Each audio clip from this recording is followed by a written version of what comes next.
Hola, soy la Basmati de nuevo con vosotros. ¡Feliz año 2023! Que todo lo que tenga que traer sea salud y alegría. El dinero, da igual. Si tenemos bien y si no, también. Bueno, hoy os voy a hablar de un tema que tengo tanta información que no sé ni lo que os voy a decir.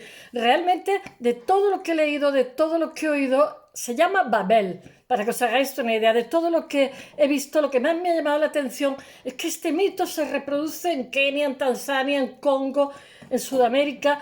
Ya no sé qué pensar, porque ya me asalta si tendríamos un idioma común, si habría una Pangea, no sé.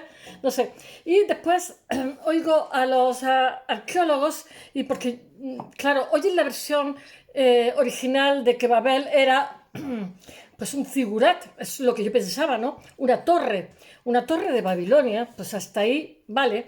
Entonces, los sapirus, que eran trabajadores de ¿cómo se llama? Las pirámides, y estuvieron trabajando también en esta torre, pues dejaron un testimonio escrito. Hasta ahí, bien. Y este testimonio lo que sirve es didáctico para decirnos que no hay que desafiar a Dios, porque te pueden pasar estas cosas, que suba hablando un solo idioma y baje hablando. Ahora mismo hay más de 7.000 idiomas en el mundo, lo cual es un patrimonio, es una riqueza, no una desgracia. Pero bueno, el sentido didáctico del relato, del cuentecillo, se puede entender como que no hay que ser soberbio, ¿no? En fin, y hay que ser temeroso de Dios, ¿no? Y bueno, la tecnología y el desarrollo van en contra de esa actitud, pero hasta ahí es bonito, porque a los niños, más que cuando eran pequeños, en todas estas comunidades, más que educarlos en el conocimiento, lo educaban a base de cuentos cortos. A lo mejor ni aprendían a leer, lo que les enseñaban eran narraciones que lo que hacían era desarrollar su conciencia, o sea, la cosmovisión del futuro individuo, ¿no? Y este cuentecillo pues es perfecto del Antiguo Testamento para que sea didáctico para los niños. Bueno, pues resulta que leyendo a los arqueólogos cuentan que hay una ciudad que se llama Eridu, que seguramente es de 4.000 años antes de Cristo, porque realmente yo creo, eso tengo que hablar un día con vosotros, a ver qué opináis, que los sumerios, eran anteriores a los egipcios, es el pueblo más... Y sumerio, su lengua, que ha quedado reflejada en las tablillas, no procede de otra lengua, ni tiene vínculos con otra lengua. Los sumerios eran como gente de aluvión que emigraron a una zona determinada. Y bueno, y que efectivamente se hace este edificio que tenía 90 metros, y que es la Torre de Babel, que no era redonda, como nos la pintó en el siglo XV Bruegel el Viejo, sino cuadrada. Y arriba lo que había era un templo. Y después, esa ciudad no se sabe por qué se hizo con ladrillo cocido y con betún, que eso era sin argamasa, que eso era un avance. Claro, estamos en zona desértica, no hay piedra, es un avance dentro de lo que era la arquitectura. Y cada era como una pirámide parecida a la de Sudamérica. Cada altura retranqueaba un trozo y se apoyaba sobre lo anterior, ¿no? Pero bueno, levantar 90 metros en aquella época era un desafío, ¿no?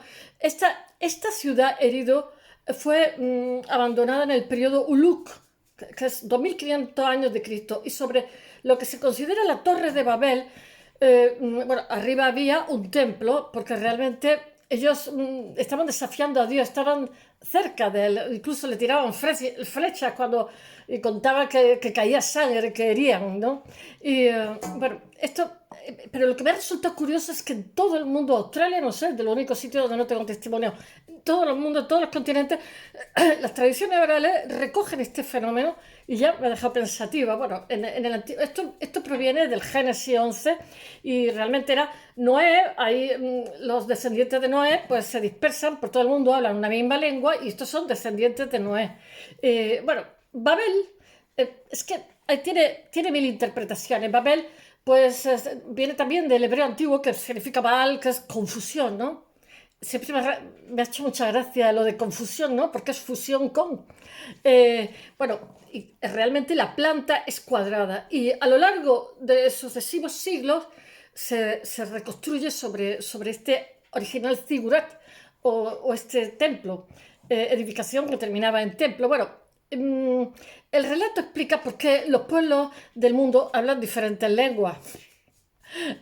La Torre de Babel se describe, ya sabéis que nosotros la lengua nuestra proviene del indoeuropeo. Hubo unas emigraciones que nadie sabe por qué, bueno, terminaron en Europa. Eso se descubrió en el siglo XIX, es que vengo de filología, en el siglo XIX con los Upanishad. La potencia filológica era Alemania. Entonces se vieron unos textos védicos con la colonización inglesa en la India. Entonces estos textos védicos escritos hace miles de años tenían que ver con el idioma que nosotros hablamos, con el español, con el gaélico, con todo, ¿no? Y de hecho, cuando nosotros teníamos que, yo qué sé, analizar un poema como el Cantar del Mío Cid, dentro de lo que era lingüística, teníamos que ver los diferentes, analizar los diferentes tratos de la lengua, como por ejemplo el fonético, el morfológico, el sintáctico, en fin. Bueno, y teníamos que ver, por supuesto, el nivel donde veíamos, ¿cómo se llama? Uh, bueno, la raíz de esta palabra, ¿de dónde viene? Porque las palabras tienen un origen y tienen un viaje en el tiempo, ¿no? Etimologías, que no me salía.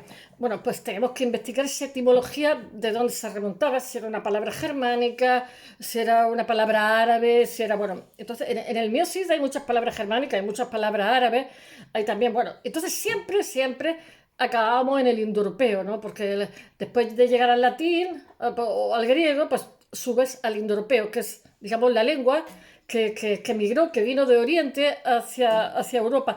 Por eso, una de las explicaciones de por qué le pegamos determinadas enfermedades a los americanos con el descubrimiento es porque el hombre europeo había estado más en contacto con la ganadería y entonces estaba como insensibilizado a determinadas enfermedades.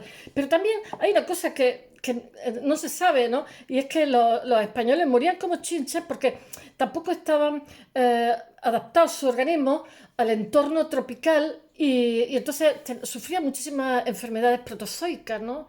Y entonces pues por eso construyeron muchas ciudades en altura. Bueno, a ver si os cuento esto como bien rollaco, la colonización. Sí, Flandes daba 3 veces más que América de riqueza y no hubo que hacer, no había que arreglar la vida ni había que hacer inversión. Que se enteren también los americanos. Bueno, la Torre de Babel se describe en el libro del Génesis 11, cuya autoría se atribuye tradicionalmente a Moisés. Moisés realmente no se sabe si existió o no existió, porque hizo tantas cosas en vida que es difícil. No sabemos si existió y se le añadieron cosas.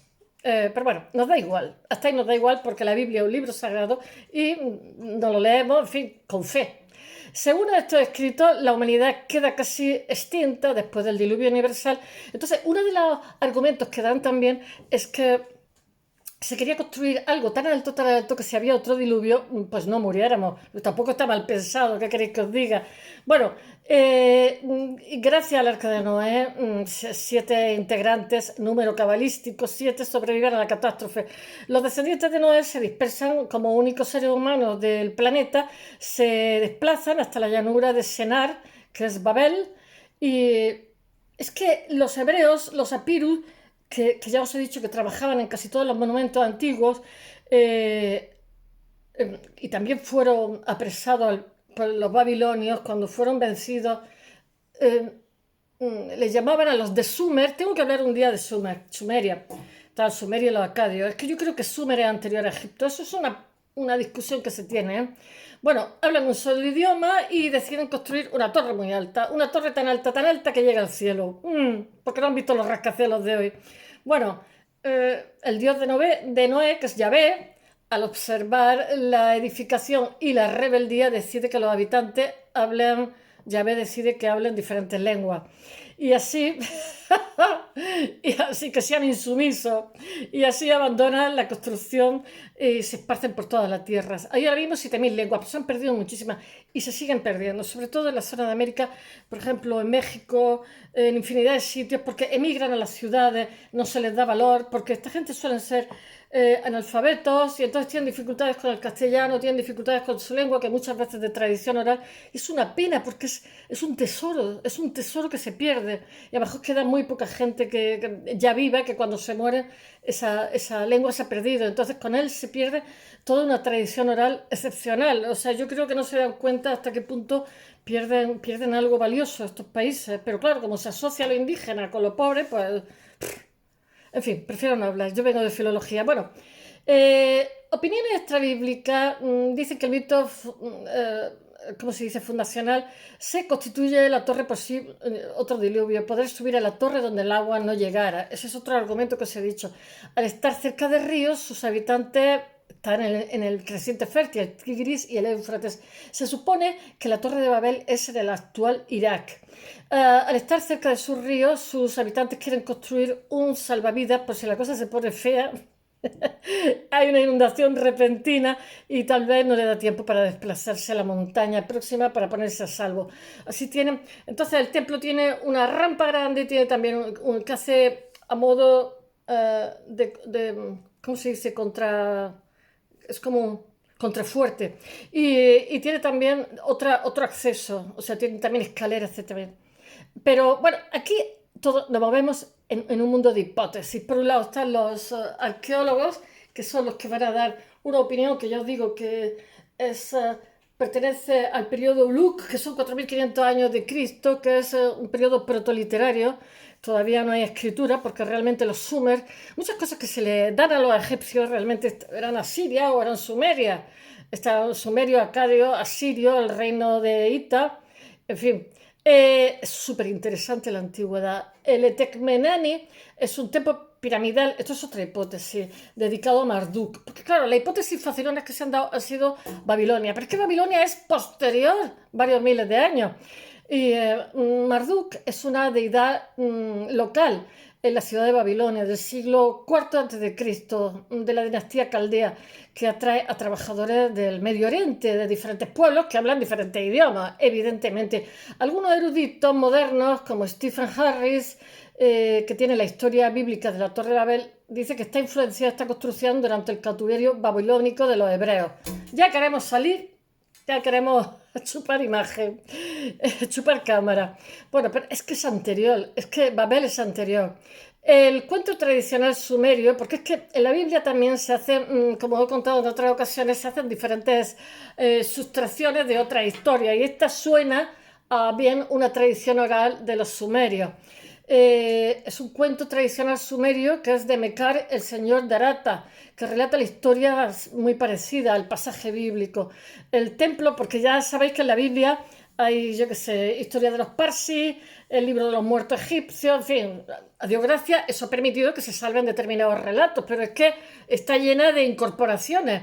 Bueno, porque los apirus, los hebreos, se forman en torno a la palabra. Un poco también le pasan a los musulmanes, que son posteriores y que también dan muchísima importancia a los textos escritos, por eso tienen la mejor poesía del mundo. Tenían y tienen. Y nosotros en España tenemos la herencia de ellos literaria que es simplemente excepcional. Bueno, siglo de oro.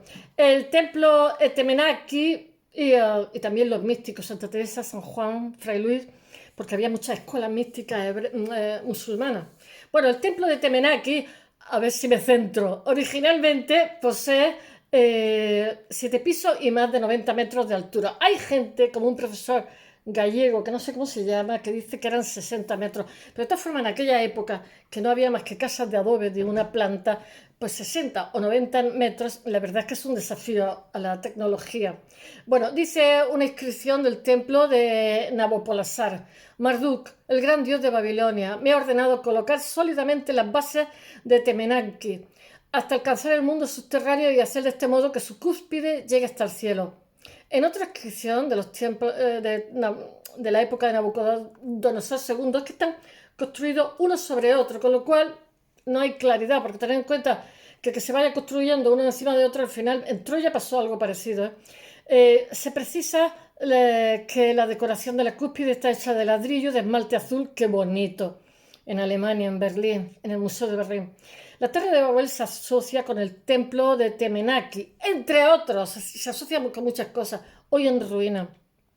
Porque los Zigurat, la ciudad que tenía una urbanización estupenda y que era muy moderna, que llegó a tener, por ejemplo, en el caso de Babilonia, llegó a tener 1 millón de habitantes, que eso es, porque había que hacer infraestructura, etc.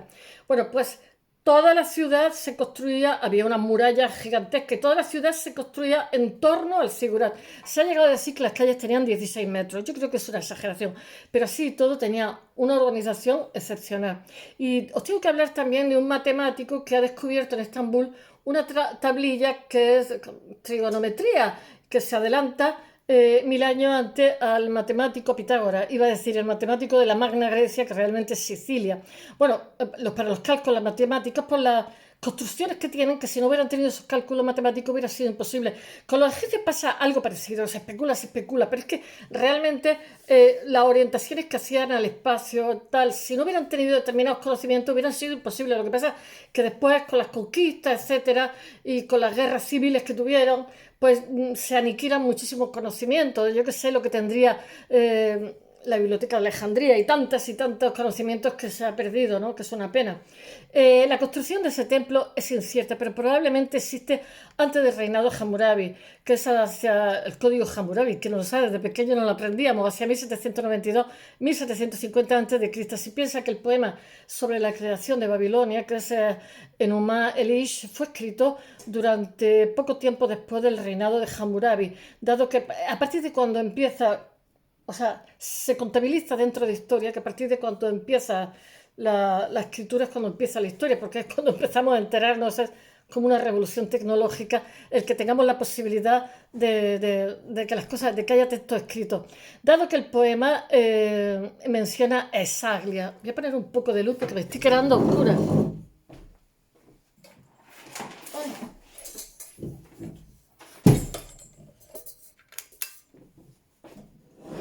Si yo me quedo oscura, vosotros más.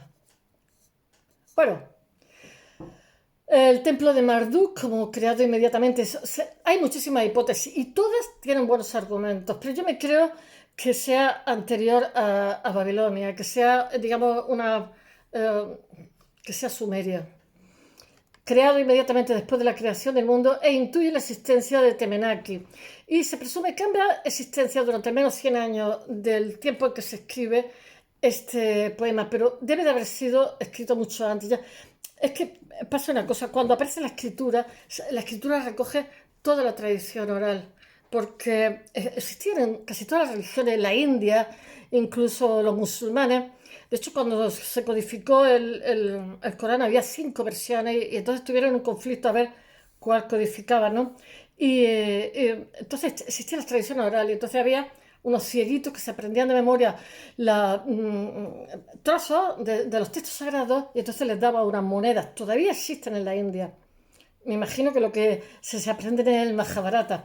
Bueno, el tiempo que cantar gesta, el tiempo aproximado de su construcción, yo he leído por ahí que se tardó 40 años en su construcción, pero dice que se puede deducir de la información. Peleg, cuyo nombre se perpetuó en la ciudad de confluencia del Éufrates con Cabor, menciona las tablillas de la ciudad de Mari, en el Éufrates, y en que la época greco-romana llega al nombre de Faliga, que habría vivido aproximadamente desde 2269 hasta aproximadamente 2030 a.C. Su nombre significa división, porque su día se dividió en la tierra, esto es la población de la tierra, la Torre de Babel. De allí la había esparcido Yahvé sobre toda la superficie de la tierra, cada uno hablando a su manera. Un texto coeniforme de Sharkali-Sharri, de Akkad y su sucesor Sargón, y Sargón I de Akkad, que vive en ese tiempo de los patriarcas, menciona que restaura una torre templo de Babilum, Babel o Babilonia, con lo que da a entender que tal edificio existe de antes. Es que existía de antes. Es que es un edificio posiblemente de una época de los Sumer, que en aquella época, 4000 años antes de Cristo, y que lo que pasa es que a través de lo oral, porque no había escrito, porque es una época protoliteraria, se cuenta la historia. De hecho, pero lo que se cree es que tardó 40 años en realizarse, entonces fueron muchas manos de diferentes sitios, porque era un lugar desarrollado y entonces se codiciaba, era una ciudad que se estaba formando, que era una ciudad rica, y lo que es posible es que hubiera mucha gente de muchas lenguas, pero esa torre, aunque se hablara muchas lenguas, no se abandonó, se completó y se terminó. Y después, en un momento dado, no se sabe por qué, seguramente serían conquistados, tendrían alguna desgracia, yo qué sé, se abandonó la ciudad, pero después con el tiempo se reconstruyó, fueron engullidos. Por ejemplo, ahora mismo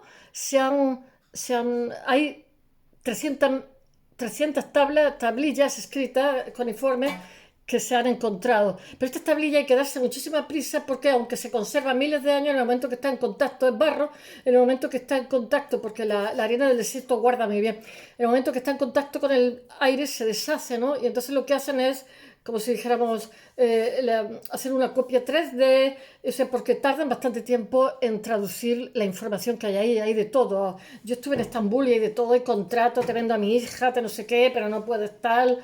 O sea, hay contrato de todo tipo de transacciones. Bueno, en los registros sumerios aparece mencionada Kandingira, que yo creo que es Sumeria, que es el equivalente sumerio del acadio a Babilón, o Babilón. Los arqueólogos sitúan la torre, claro, nos lo están contando en el libro Génesis de los judíos, entonces tiene un filtro apiro, un filtro hebreo. Sitúan la torre de Babel en la Biblia en la zona del actual Irak, eso sí, entre otros sitios, lo que pasa es que ha sido reconstruida muchas veces.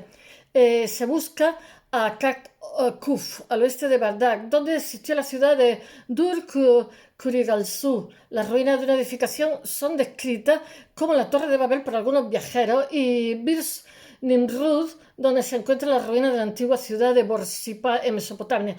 El primero que investiga sobre esto es un gobernador de Beirut, de Líbano, que es francés, y entonces manda una expedición y vienen con cosas que me parece que es esta, que en 1913, eso lo había oído por otro sitio, lo he leído, en 1913 el arqueólogo Roger Nodaway encuentra una estructura en la ciudad de Babilonia que se identifica como la Torre de Babel. Ya os he dicho que está lleno de hipótesis. El templo de Temenanki, como os he dicho antes, esta torre destruida, reconstruida 50.000 veces. Y debido al cambiante destino de la zona, claro, porque es una zona que pasa de ser una potencia a ser súbdita de otra. La destruyen los asirios y también los arameos. Y es reconstruida varias veces por los príncipes caldeos, entre ellos Nabopolassar, que lo hacen en el 625 al 605 a.C. y se estima que la construcción más antigua es del tercer milenio, entre el cuarto y el tercer milenio, lo que he dicho antes de nuestra era. A pesar de las imágenes que existen tanto en la literatura como en el arte sobre la Torre de Babel, no se ha encontrado ningún registro sin base en la Biblia que se ocupe de su forma y aspecto. Sin embargo, la Biblia lo que recoge es una tradición oral, como toda la literatura. Sin embargo, se tiene de referente las edificaciones de la época y tanto la antigua documentación en escritura cuneiforme como las imágenes conservadas y los restos arqueológicos permiten reconstruir algunas de sus características. Por ejemplo, el templo de Temenaki es un monumento con una base de planta cuadrada o rectangular, no redonda, como he dicho antes, construido en forma de alta terraza, escalonado en varios niveles, 3, 4, 7, en el último de los cuales se erige una capilla o un templo. El núcleo se constituye con adobe seco al sol, revestido con una gruesa capa de ladrillos cocidos y llevan betún, que eso es un adelanto dentro de lo que es la arquitectura. El templo es la cima al que se accede a través de las escaleras situadas en forma perpendicular a la fachada o adosada a esta, era de ladrillo esmaltado. Una de las reseñas antiguas que habla sobre la edificación de Temenaki es el relato de Herodoto cuando pasa por Babilonia, pero Herodoto yo creo que lo exagera un poco. En el siglo V a.C., Herodoto describe la fachada de la torre con una altura de 90 metros aproximado, porque tampoco lo midió. Ellos medían en pie o en codo o algo así. El edificio en forma escalonada de 7 pisos y hecho de muros con resaltos verticales. El templo tiene una planta cuadrangular, que ya lo he dicho, dividida en dos sectores, todo lo que dice Herodoto, y delimitada por una gran muralla. La subida a cada una de las torres se hace por fuera siguiendo una escalera en espiral hasta llegar al final. Mirad, esta gente, aparte de que eran un imperio, se expandieron porque tenían un ejército muy bien organizado y unas máquinas de guerra, tenían catapultas, tenían escaleras, tenían máquinas de guerra bastante avanzadas para la época, tiene un ingeniero bueno. El último piso, todos los que han tenido ciudades de más de 1 millón de habitantes, como los romanos, como los árabes, como ellos, han tenido que tener ingenieros buenos porque tienen que resolver muchísimos desafíos. Porque tener en cuenta que 1 millón de personas viviendo dentro de unas murallas, pues para que no se mueran de, yo qué sé, de epidemias y cosas así, pues tienen que estar canalizadas las basuras, los detritus, etcétera. El último piso de nuestra Torre de Babel tiene instalaciones para el culto, o sea, el templo realmente estaba en el último sitio. Esto recuerda a Sudamérica, adornados con ladrillos esmaltados azules, imitando el color del cielo. También señala que aquel ese tipo lapislázuli en el Museo de Berlín tienen una puerta, no sé si se llama la puerta de Star, no me acuerdo cómo se llama, que es una preciosidad, es una reproducción. Aquel santuario es tipo, lapislázuli es un azul precioso, azul Prusia. Aquel santuario azul de la cima está dedicado al dios Marduk y hace referencia a la celebración anual de la renovación del reinado como fruto del contrato entre Marduk y el rey, por la gracia de Dios. O sea, mira si eran listos que hace varios milenios ya estaban diciendo que ellos venían por la gracia de Dios, que no es casualidad lo que estén ahí de reyes. Bueno, en Etemenaki es descrito una tablilla con informe llamada el Esagil, escrita en el 229 a.C., que en la ciudad de Uruk. Esta es la que os digo. La copia más antigua del texto se encuentra hoy en el Museo del Louvre de París y este escrito deja constancia del estado del estado de la torre y describe las medidas solamente del primer piso, que llegaban hasta 90 metros de longitud de anchura, mientras que de alto medían 33 metros. Se hace mención de que la Torre de Babel es constituida con 7 pisos. ¡Ah, qué cabalístico! Y cada vez más pequeña. En la actualidad se ha identificado una estructura de adobes similares. Es que Zigurat había más de uno. Características que es confirmada por excavaciones dirigidas por Robert Noudlewe en 1913. Y se descubren largas escaleras en el sur del edificio donde hay un triple pasillo que conecta la cima con el templo. Hay una rampa para minusválidos. Y bueno, la parte de arriba hay que ver los chistes que hago. En el templo superior de Marduk, pero es que la rampa es así, yo no sé cómo podían subir por ahí. Es que yo lo veo más un contrafuerte que una rampa. Bueno, que la parte de arriba era para Marduk. Después hay un pasillo más largo que conecta con el Etemenaki con el Camino Sagrado, el procesional reconstruido en el Museo de Pérgamo en Berlín. Este es el que quería yo deciros. Bueno, después, por otro, que ese museo, creo que en la Segunda Guerra Mundial lo destruyeron o lo destrozaron casi.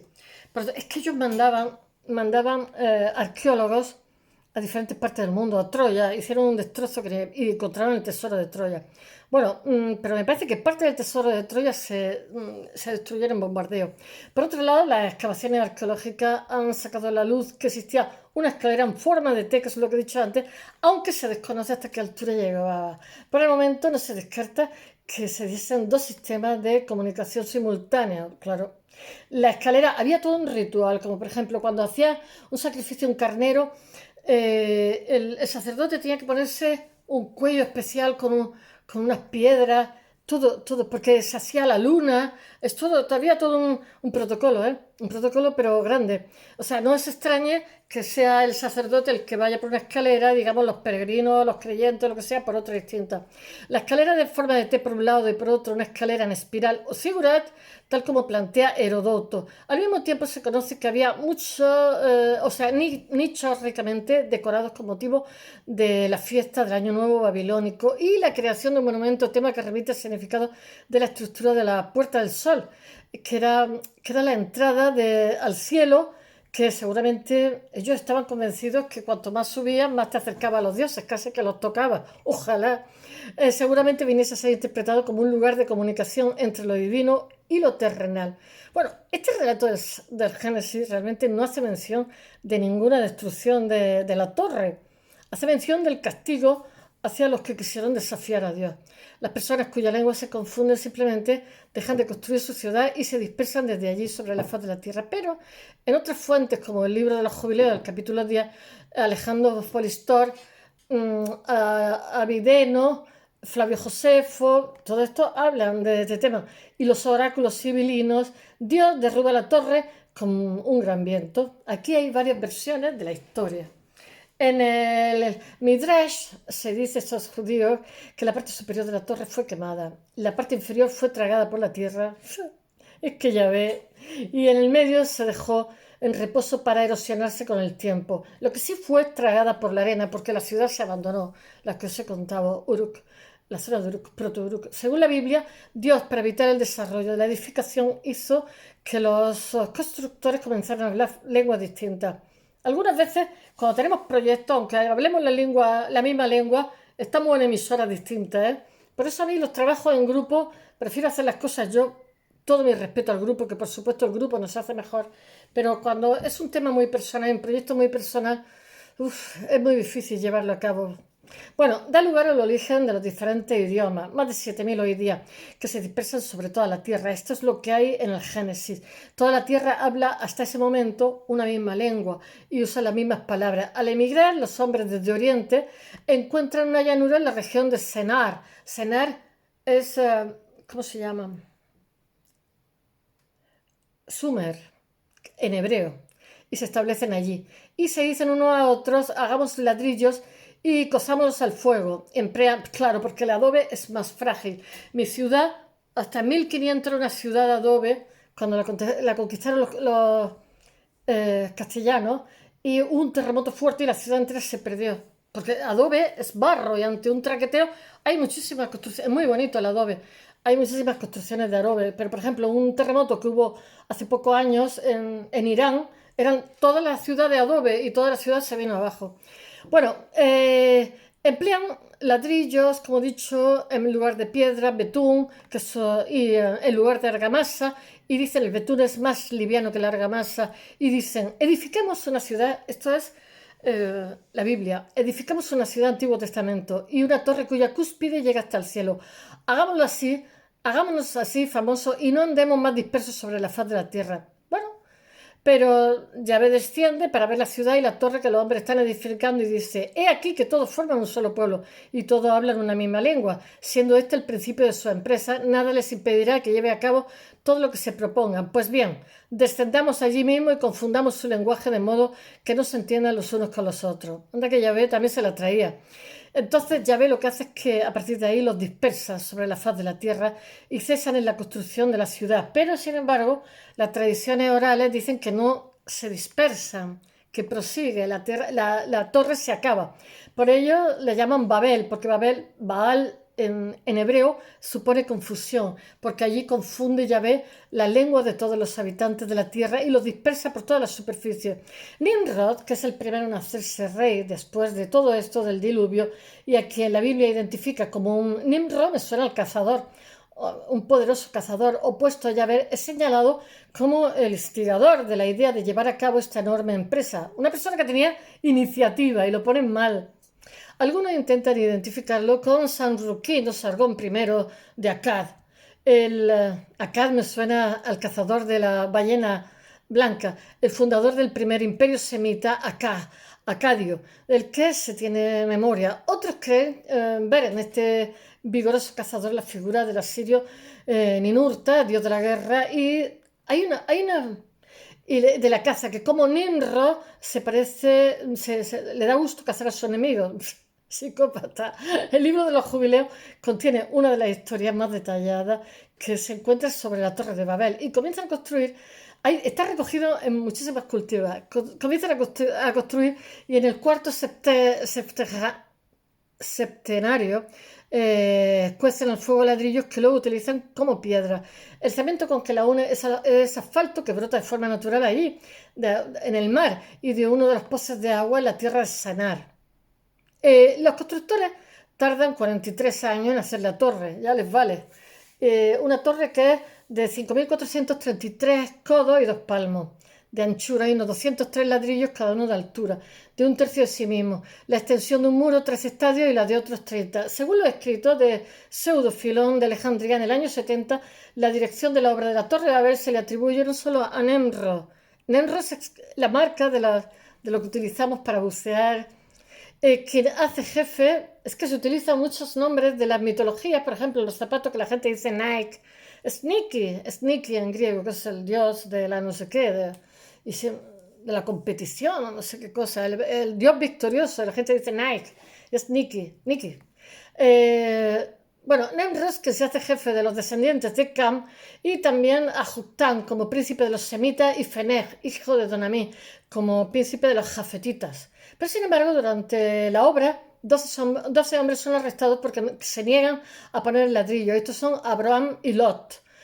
Son Abraham, Lot y Nalot, y Nacor, y varios hijos del mismo príncipe Joktan. Pero finalmente Joktan salva a 11 de estos hombres de la ira de los otros 2 príncipes y Dios termina protegiendo a Abraham. El historiador Flavio Josefo, que es judío romano, que el otro día os hablé de él, se habla, bueno, de cuando los esenios que está entre el 37 a 100 a.C., en sus Antigüedades Judías, publica en el año 93, narra historia que se encuentra en los textos hebreos y menciona la Torre de Babel. Describe Nimrod, que es un rey tirano que trata de apartar el Estado de la religión y que independencia, fijaros qué moderno, lo que se hace aquí en el siglo XV, antes de que nazca Cristo ya lo quiere hacer Nimrod. Y que, pues claro, porque es que siempre los curas tienen influencia de aquella manera sobre el Estado, las decisiones estatales. Quien construye la torre. En ese relato, Yahvé hace confundir a la gente y en lugar de destruirlos, porque la aniquilación por medio de la inundación no les habría enseñado a ser piadosos. Nebrodes, que Nimrod paulatinamente convierte su gobierno en una tiranía, viendo que la única forma de quitar a los hombres el temor a Dios era atarlos cada vez más a su propia dominación. No era tonto. Afirma que si Dios se propone ahogar al mundo de nuevo, Nimrod haría construir una torre tan alta que las aguas jamás las alcanzarían. La multitud está despierta a seguirlo, a seguir su iniciativa y a considerar una cobardía someterse a Dios. Y levantan la torre y trabajan sin pausa durante mucho tiempo y muchos son los brazos que intervienen y comienzan. Todo esto son mitologías que estoy recogiendo de diferentes sitios y lo levantan muy rápidamente, pero son tan gruesas y tan fuertes, es un desafío tan grande, la altura que parece menos de lo que era. Están construidas por ladrillos cocidos, unidos por betún, como os he dicho, y cuando Dios los ve trabajar como locos, decide no destruirlos por completo, ya que no habían aprendido nada de la destrucción de los pecadores anteriores, y provoca en cambio la confusión entre ellos, haciéndoles hablar en distintas lenguas para que no se entienda. El libro tercero de Baruch, o Apocalipsis griego de Baruch, del siglo II a.C., es uno de los escritos apócrifos que describe las recompensas justas de los pecadores y los rectos para la vida eterna. En el relato del libro, en el capítulo 3.5, Baruch es llevado por el ángel Famael a una visión que pasa por el primer cielo. En el lugar él ve hombres cuyos rostros son de buey, tenían cuernos de ciervo y los pies de cabra y los lomos de cordero. Entonces con sorpresa le pregunta al ángel y este le responde que aquellos son los que construyeron la Torre de Babel. Han sido castigados, cara de buey, patas de cabra y de la lucha en contra de Yahvé. El Señor los ha trasladado de sitio. La literatura rabínica también ofrece muchos relatos diferentes sobre las causas para la edificación de la Torre de Babel y de las intenciones de sus constructores. Según Midrash, los constructores de la torre, llamados en las fuentes judías como la generación de la secesión, dicen: Yahvé no tiene derecho a elegir el mundo superior para sí mismo y dejar el mundo inferior para nosotros, por lo que vamos a construir nosotros una torre con un dios en la parte superior sujetando una espada, de modo que pueda reflejar nuestra intención de hacerle la guerra a Yahvé. Toma ahí. La construcción de la torre está destinada no solamente a desafiar a Yahvé, sino también a Abraham, a todos. Bueno, ¿y por qué no? Cada generación tiene derecho a reescribir su historia.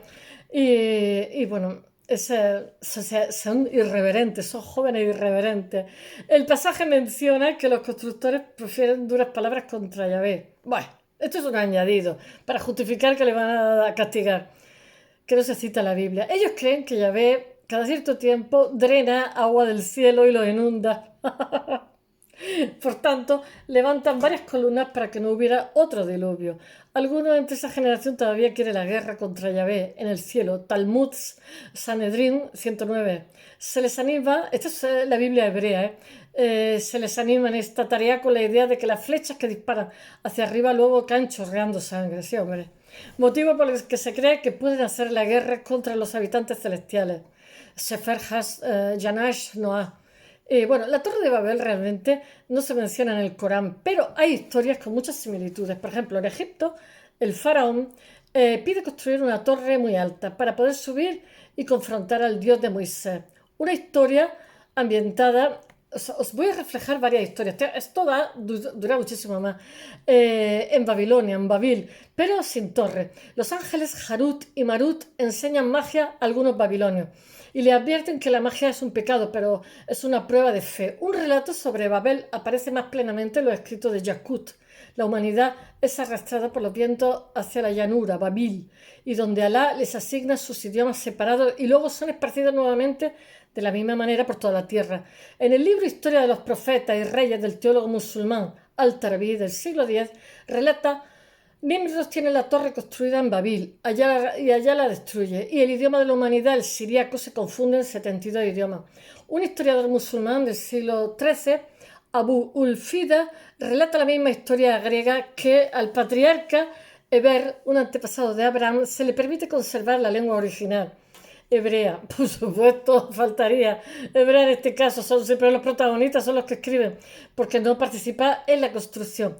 Aunque existen similitudes con la narrativa bíblica, el concepto de Dios separando a la humanidad con los diferentes idiomas de la tradición islámica. Bueno, el autor musulmán Yahid Amerik dice que la creencia islámica, Dios crea las naciones para que se conozcan y no se separen. Pero hay un mito sumerio similar de la Torre de Babel llamado Emerkar y el señor Arata, donde Emerkar, rey de Uruk, construye una enorme zigurat y Eridu y existe un tributo de materiales preciosos a Arata para su edificación. En un momento del relato, Emerkar recita un conjuro implorando al dios Enki para restaurar, o en la traducción de Kremis, para interrumpir la unidad lingüística de las regiones habitadas por los Shubur, que son Hamasi, que son Sumer, Uriki, la tierra de Martu y todo el universo. En una hipótesis reciente, David Roth asocia a Nimrod, el cazador y constructor de Erech y Babel, con el Merkar, Emer, el cazador rey de Uruk, de quien también se dice que es el primer constructor de templo de Eridu.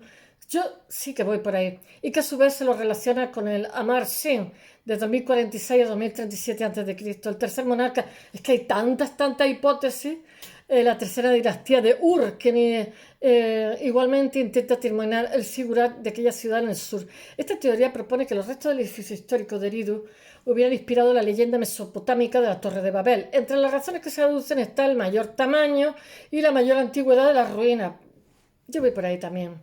Y el hecho de que el título de Eridu era Nunki, que significa poderoso lugar, título que más tarde pasaría a ser el de Babilonia. Claro, babilonios heredan esto, no hay nada por generación espontánea, todos los días lo digo. Por otro lado, ambas ciudades también tienen templos llamados Sagila, dedicados a Marduk. Por último, para los viajeros de los siglos XVIII y XIX que visitan Durk, Kurisalgu, todo esto ha sido tragado por el desierto. Entonces, se calcula que hay miles de tablillas que están enterradas y que alguna vez, como pasa en Egipto también, que además se mantiene muy bien con la sequedad de la arena. El Sigurat de Akarkuf fue considerado como la Torre de Babel. La historia de la Torre de Babel se relaciona con uno de los temas más universales del relato mítico fundacional. Las religiones y los mitos étnicos suelen dar respuesta a todo, como los orígenes del desarrollo del lenguaje oral. La mayoría de las mitologías no creen que el hombre sea inventor de la lengua, pero sí cree que un lenguaje único divino que antecede a la lengua humana. El lenguaje místico usado para comunicarse con los animales o espíritus, el lenguaje, sus características son la arbitrariedad y el ahorro, según Ferdinand de Saussure. Está el lenguaje de los pájaros, bueno.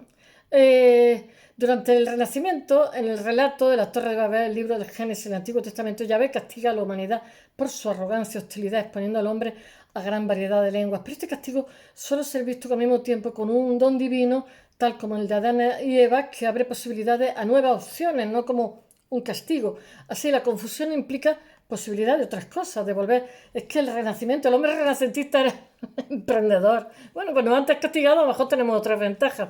Entonces ven ese castigo de Adán y Eva o el castigo de la Torre de Babel como una posibilidad de volver a aprender, superar la diferencia y eliminar el odio. Solo así se podría superar la confusión y aprender un nuevo idioma que te identifique con el próximo, con el prójimo, perdón.